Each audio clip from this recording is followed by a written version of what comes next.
Everyone welcome back to my mini blog ये आपने देखिपे मुझे बनाऊँ पोटल कषा एक्चुअली मु पोटल कषा बनाया भाभी किंतु आगू कौन कली आपण मैंने आगू देखिए तो ये ब्रेकफास्ट मुझे छतुआ कहीं फटाफट खाई मत रेडी बाहर अच्छी बिल्ली आसी जाता तार हरकत देखूँ रास्तार से कौन करुचे मत के वीडियो देखिए डिस्टर्ब करोची तो समस्ते कमेंट रे कहीदेवे तो एमती करा कथा न बिल्कुल भी तापर मु ऑफिस रे पहुँची जाइए टी टाइम थिला तो टी पीवा तो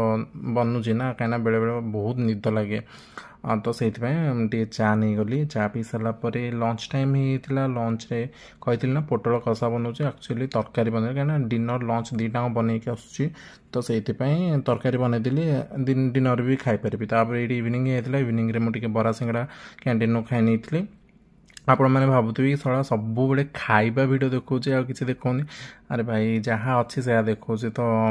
एडजस्ट करने बस मु घर को फेरी तो ये रही thank you for watching bye.